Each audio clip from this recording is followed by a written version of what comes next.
एक तो यही जो भ्रष्टाचार मुक्त आपके शासन का दावा है केंद्र से लेकर राज्य तक, उसमें इसी गोमती रिवर फ्रंट पर माननीय मुख्यमंत्री जी 5 साल पहले बैठे थे, उन्होंने फाइल निकलवाई थी, अधिकारी आए थे।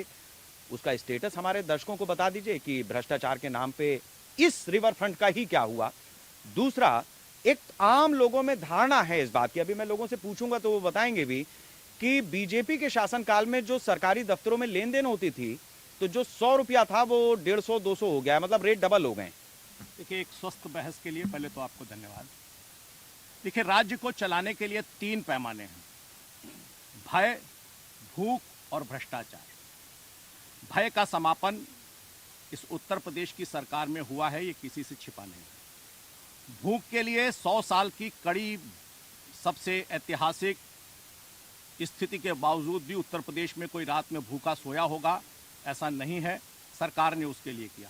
भ्रष्टाचार को समाप्त करने के लिए इस डबल इंजन की सरकार ने सबसे पहले जब खाते खोले थे तब लोग उसका विरोध कर रहे थे। आज उत्तर प्रदेश का मैं चुनौती देता हूं कि विपक्षी दल का कोई भी नेता एक उदाहरण बता दे कि जिसको केंद्र सरकार से चला होगा 2000 रुपया, उसके अकाउंट में 1999 रुपया 99 पैसा पहुंचा होगा। हमने व्यवस्थाओं को बदला है।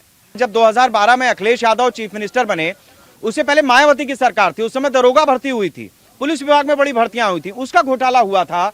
आपने भी कहा हम जांच कराएंगे, उसका नतीजा भी आज तक नहीं है, वो सब अपनी अपनी नौकरी कर रहे हैं। देखिए, भारतीय जनता पार्टी ने 3 बातें की: भय, भूख, भ्रष्टाचार। मैं उनकी पहले तीनों बातों का जवाब दे देता हूँ। ये भय की बात करते हैं, इसी लखनऊ के गोमती नगर में एक हत्या हुई थी, उसमें आरोपी कौन था? हाँ, माननीय मुख्यमंत्री जी का साजाती माफिया अपराधी था। उसके बाद क्या होता है? उसके बाद होता यह है कि वो धनंजय सिंह, जिन पे 25,000 का इनाम था, वो जेल चले जाते हैं, नैनी जेल में, अपना वारंट खुद कैंसिल करा के 26 दिन वो जेल में रहते हैं। इस लखनऊ पुलिस के कमिश्नर और उत्तर प्रदेश की सरकार में इतनी हिम्मत नहीं थी कि 26 दिन में बी वारंट तामील कर पाए। ये है इनका भय मुक्त। और एक सिपाही जिनके साथ भी सिंह लगा हुआ था, कल उनके घर पे बिल्डोजर चलाने के लिए परमिशन मांगी गई थी, वो परमिशन नहीं मिली। ये है इनका भय मुक्त उत्तर प्रदेश। और साथ साथ ये भी जोड़ते चलिए, हाथरस में जब एक घटना होती है हमारी दलित बहन के साथ, उसको नहीं, मैं आपने बहुत समय दिया इनको, पहले भी बहुत समय दिया, मैं नहीं बोला था। मैंने, आपने ओपनिंग कमेंट मांगा था, मैंने 2 सेकंड में अपनी बात खत्म कर दी थी।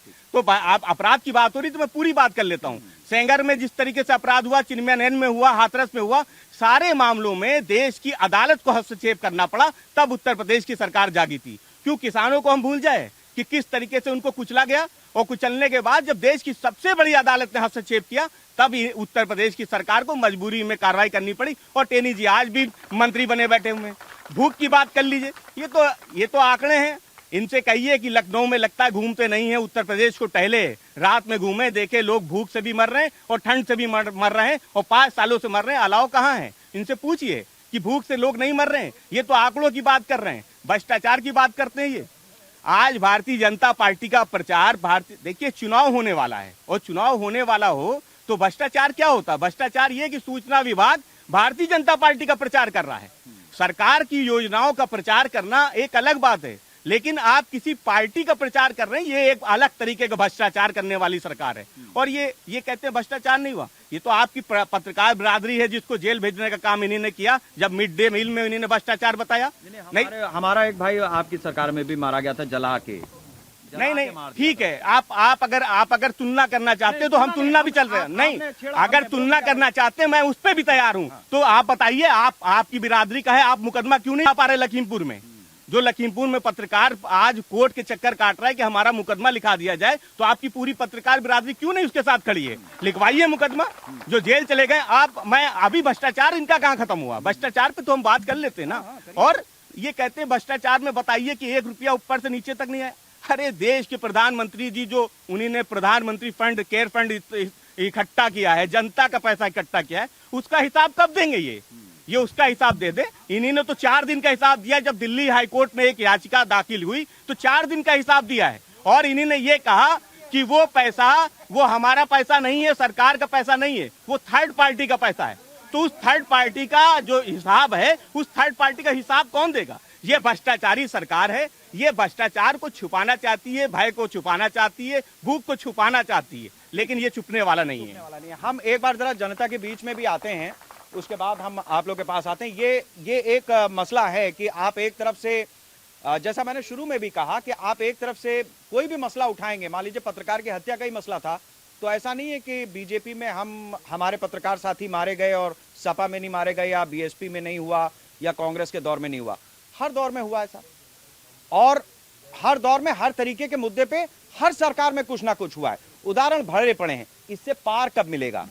हम लोगों से बात करते हैं। हाँ भाई, आप बताइए कि जो मसले हैं, ऐसा नहीं है अगर रोजगार 2012 से 17 के बीच में या 7 से 12 के बीच में मिल गया होता मायावती और अखिलेश के समय पे सबको, तो 17 से 22 के बीच में इनके सामने मुद्दा ही ना होता। पहले तो देखिए हमारी शिकायत है बीजेपी के प्रवक्ता से। पहले हम लोग रिवर फ्रंट आते थे, आराम से अपनी गाड़ी खड़ी करते थे, ना टिकट लेना पड़ता था ना कुछ, आके घूम फिर के चले जाते थे। आज आते ही गेट पर रोक लिया कि आप 10 रुपए का टिकट लिए। हमारे साथ 2 लोग और थे, नुकसान हुआ ना जनता का। भाई अखिलेश जी ने अगर ये बनवाया था, घूमने के लिए बनवाया था, आप आइए शाम को, थोड़ा आपका दिमाग फ्रेश होगा। पहले तो इनसे हमारी शिकायत है प्रवक्ता जी से। ठीक है, अभी हाँ जी वो कर लेते हैं। ठीक है, आप बताओ भाई। सवाल ऐसा है, हम आप गोरखपुर बांसगांव जनपद के रहने वाले हैं। हाँ। और हम लोग भले भात जानते हैं, बाबा जी माने जो है विकास के नाम पर सौतेला व्यवहार कर रहे हैं गोरखपुर में। बांसगांव यदि हमारी माँ बहन हो और बहन हो और नौसर से और बनारस तक जाना हो, यदि 3-4 महीने लेट हो बच्चा होने में, प्रेग्नेंट हो, तो बच्चा निकल जाएगा। वो हाल है, इतना बुरा हाल है। गोरखपुर की बात बता रहा, मैं दूर की बात नहीं कर रहा हूँ, अपने घर की, अपने गोरखपुर की बात करता हूँ। मैं बांसगांव कौड़ीराम का निवासी हूँ। बांसगांव पार्लियामेंट भी है, विधानसभा भी है, वहाँ कोई विकास नहीं है, केवल हवा में। हमारे भाइयों ने कौड़ीराम जब सर्वोदय किसान इंटर कॉलेज में अभी विगत 1.5 महीना पहले गए थे, तो मेरे भाइयों ने कहा कि बाबा नौकरिया कब देबो? तो बाबा का ना इंस्पेक्टर ने फोन करके हमको और हमारे भाइयों को, घर वालों को जाकर के धमका रहा, क्यों बाबा से कह रहे हो तुम नौकरी? जब तुम नौकरी देने के लिए आए हो, तुम रोजी रोजगार में परिवर्तन करने के लिए आए हो। अखिलेश जी ने जो काम किया है उसका तो चुनिंदा भी तुम काम नहीं कर पाए हो। तुम तो केवल नाम बदलने पर लगे हुए हो। जब मायावती 2007 में आई थी, उससे पहले मुलायम सिंह यादव खुद चीफ मिनिस्टर थे। उस दौर की जो बातें थी, उन्होंने कहा था हम साथ में सरकार बनी है, हम घोटालों से पर्दाफाश करें, लेकिन कुछ हुआ नहीं। घोटाले होते रहे, बाकी चीजें होती रहीं, और मुद्दे वही हैं। ऐसा नहीं है कि डेवलपमेंट उन्होंने नहीं कराया था। यमुना एक्सप्रेसवे उनके दौर में बना, लखनऊ में बहुत सारे पार्क बने, और बहुत सारी चीजें हुई, लेकिन उसके बाद भी एक टीस है लोगों के मन में। ये क्यों बची रह गई? मायावती की सरकार रिपीट क्यों नहीं हो पाई? देखिए, सरकार रिपीट क्यों नहीं हो पाई, ये जनता निर्णय करता है, लोकतंत्र है। कम रहा नहीं, जनता इसीलिए वोट नहीं दे रही है ना, कि मतलब कुछ उसकी उम्मीदों पे खरे नहीं उतरे। ये आपने अभी कहा ना, जिस तरह से ये तुष्टीकरण की राजनीति की ओर लेके जाते हैं। भाई आप देखिए, बहुजन समाज पार्टी 2007 से जब 12 में थी, तो कानून के द्वारा कानून का राज स्थापित की। ये उत्तर प्रदेश का बच्चा आपसे बोलेगा, किसी से भी पूछ लीजिए तो वो कहेगा हाँ बहन जी की सरकार में शासन बहुत बढ़िया था, कानून बहुत अच्छा था। सुची जी, हिंदू अलग, हिंदुत्व अलग, ये तो शिगुफा राहुल गांधी ने ही छेड़ा है। अब तकलीफ यही है कि हिंदुआना एक हो गया 2014 से, फिर 14 के बाद 17 के बाद 19, 90 के दशक में उल्टा हुआ था। जब ढांचा गिरा तो उसके बाद जो मुस्लिम वोट बैंक था वो एक सुद्धा ही गिरने लगा, और 2014 से कुछ ऐसा हो गया कि हिंदुआना एक हो गया, बाकी पार्टियों की दाल गल नहीं रही। सीधा सीधा गणित तो है ये। अब हिंदू अलग, हिंदुत्व अलग।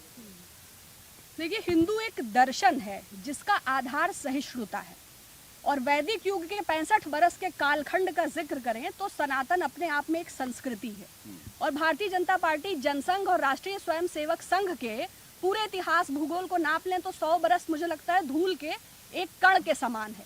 लेकिन चूंकि ध्रुवीकरण की राजनीति राष्ट्रीय स्वयंसेवक संघ की राजनीति का आधार है, एक ऐसा स्कूल ऑफ थॉट जो दलितों और स्त्रियों को अपने विमर्श से पूर्णतया बाहर रखता है, और जिसकी राजनीति ही हिंदू मुसलमान पर आधारित है। और कांग्रेस के पास भारतीयता का नैरेटिव है, एक गौरवशाली अतीत है, स्वाधीनता से उसका संबंध है। तो जो गोडसे के उत्तराधिकारी हैं उन्हें गांधी का भय है, किंतु जो एक इंक्लूसिव अप्रोच है नेशन की, उसको इसे डिफरेंशिएट करना है, जिसको कि मैंने अभी एडवर्टाइजिंग का उदाहरण दे दिया आपको। दूसरी महत्वपूर्ण बात जो भय, भूख और भ्रष्टाचार, 3 महत्वपूर्ण बातें गिनाई। तो देखिए, भय, उत्तर प्रदेश में मुख्यमंत्री जी ठोको नीति, एनकाउंटर पॉलिसी लेकर आए थे। ये बात अलग है कि भारतीय जनता पार्टी गंगा के समान है, अगर अपराधी उसकी बेसिक सदस्यता ले लें तो टेनी तो खैर छोड़ दीजिए, कुलदीप सेंगर या चिन्मयानंद, ये तो सब बहुत बड़े नाम हैं, धनंजय सिंह और ये, जिला अध्यक्ष बनने के लिए भी कम से कम 1 दर्जन मुकदमा पंजीकृत होना अनिवार्य शर्त है। दूसरा, भूख। पूरे उत्तर प्रदेश के क्यों, भारत की बात करिए, दुनिया में ग्लोबल हंगर इंडेक्स में हमारी स्थिति, जो नकली सपने झूठे वादे दिखाकर 2014 में प्रधानमंत्री जी आए थे, ग्लोबल हंगर इंडेक्स में हमारी स्थिति बांग्लादेश से भी बदतर है। ये बात अलग है कि जगत गुरु बनाने का वादा किया था, 80 करोड़ लोगों को 5 किलो चावल और 1 किलो चने की लाइन में लगा दिया है। तीसरा, भ्रष्टाचार। तो भ्रष्टाचार मैंने कहा गंगा के समान है भाई। ऑक्सीमीटर 13,000 का खरीदा, जिन पत्रकारों ने बदहाली दिखाई उन पर राष्ट्रद्रोह का मुकदमा लगाया, जिसने मिड डे मील में नमक रोटी दिखाया उसको एसटीएफ वाले उठा के ले गए। डीएचएफएल में इकबाल मिर्ची की कंपनी में बिजली कर्मियों के पीएफ का पैसा लगा दिया। कोई भी परीक्षा ऐसी आयोजित नहीं की जिसका पेपर लीक ना हुआ हो। तो जो मिड डे मील, नमक रोटी, डीएचएफएल जैसे घोटाले कर रहे हैं, चाहे पशुपालन का लें, चाहे बेसिक शिक्षा का लें, चाहे नैतिक शिक्षा का लें, जिस दल में बेसिक नैतिकता नहीं है उससे आप और क्या अपेक्षा कर सकते हैं। गोमती नदी में बहुत सारा पानी बह चुका है। बहुत सारे लोग जो कभी बच्चे थे, बड़े हुए और अब वो समाज के उस हिस्से में आते हैं जहां से वोट कास्ट किए जाते हैं। बहुत सारे नौजवान हैं यहाँ पर, उनकी अपनी अपनी तकलीफें हैं। अब हम जनता से बात करेंगे कि आखिर जनता अपने राजनीतिक दलों को लेकर के, क्योंकि हर किसी को मौका दिया है उत्तर प्रदेश की जनता ने। ऐसा नहीं है कि कांग्रेस, बीजेपी, बीएसपी या सपा, बस इतना ही, हर एक को मौका दिया और पूर्ण बहुमत का मौका दिया है। हम लोगों से यह बातचीत करते हैं, भाई सबको मौका दिया, समस्याएं बरकरार हैं। अभी क्या मुद्दा है, 2022 में आपका क्या मसला है?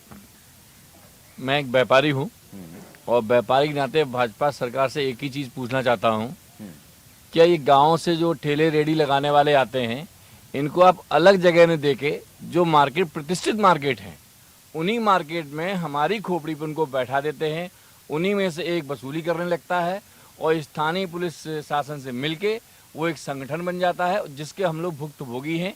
मेयर से लेके डीएम से लेके सबको एप्लीकेशन दे चुके हैं, आज तक अतिक्रमण नहीं हटा, जबकि हमने ये भी मांग रखी कि वो उनको पूरी तरीके से हटाइए, आप रोड के अंदर कर दीजिए। उनके कहने पे व्यापारियों के खिलाफ मुकदमे लिखे जा रहे हैं जिन्होंने भाजपा सरकार चुनी।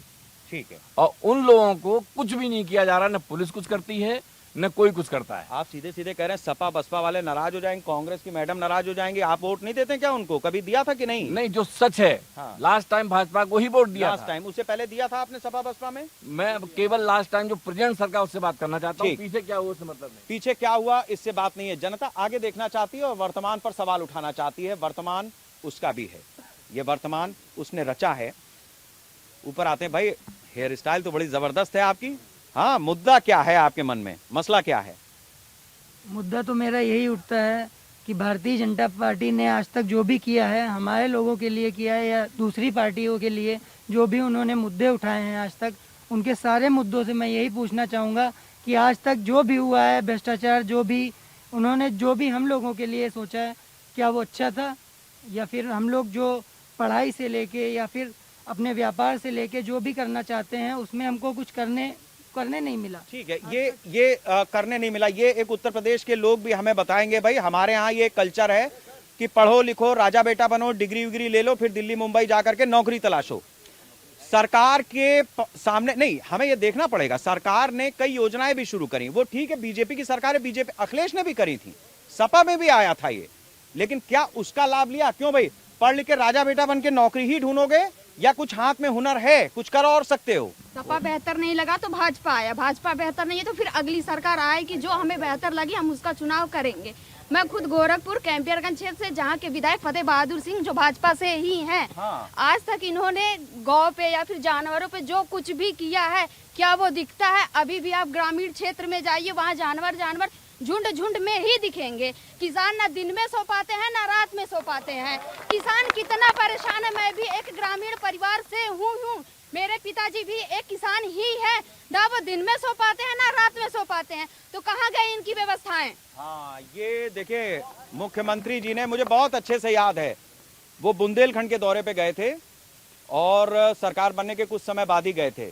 गौवत पर, गौवंश पर उन्होंने अंकुश लगाने की बात कही थी, बहुत उसको अच्छा भी माना जाएगा, इसमें गाय कटे कोई नहीं चाहता है, लेकिन जो अन्ना पशु थे, उसके बाद जो अन्ना प्रथा थी उस पर रोक लगाने की बात कही थी। वो आलू 5 रुपए किलो रहता है, लेकिन किसान के घर में जब आलू नहीं रहता तो वो आलू 25 रुपए। अब एक बात बताओ कि अभी जो किसानों का कानून बना था जिसमें मंडी ओपन करी थी, मार्केट ओपन करी थी, फार्मर प्रोड्यूसर कंपनी का नाम सुना है? जुड़े हो उससे? तब भी लाभ नहीं मिल रहा। लाभ फिर किसानों को कहाँ मिल रहा है? फार्मर प्रोड्यूसर कंपनी से जुड़े कि नहीं? मेरी बात सुनो, मुद्दा ये किसान तक आइए। अरे किसान शब्द है, मैं जो फार्मर प्रोड्यूसर कंपनी का नाम सुना, उससे जुड़े हो? नहीं जुड़े। ये अब ये दिक्कत है, इस दिक्कत को समझिए। 14 करोड़ रुपए अभी ट्रांसफर के, हर ब्लॉक में फार्मर प्रोड्यूसर कंपनी बन रही है। कितने लोग जानते हैं? ये बच्ची किसान की बात कर रही है, लेकिन जहां जिस कंपनी के जरिए सरकार की व्यवस्था है कि ऑनलाइन नाम ई नाम के जरिए आप ऑनलाइन बेचिए उसको, वो ले जाएंगे आपके घर पे आके ले जाएंगे। इसका जिक्र आपको पता है कि नहीं पता? ये बताइए, पहले सही बताइएगा, ये बात पता है कि नहीं? ये बहुत लोगों के फायदे की बात है, ईमानदारी से बताओ। लेकिन एक किसान के घर में वो कितना जागरूक है, उसके पास सोने की फुर्सत है? क्योंकि वो अपने खेतों में लगा, उसके पास ऑनलाइन। नहीं ठीक है, ये कोई बात नहीं, हम समझ गए, ये अपनी गलती, कोई देखिए हम गलत ठहरा भी नहीं रहे हैं, लेकिन ये चीज आपको समझनी पड़ेगी कि जो योजना है, ठीक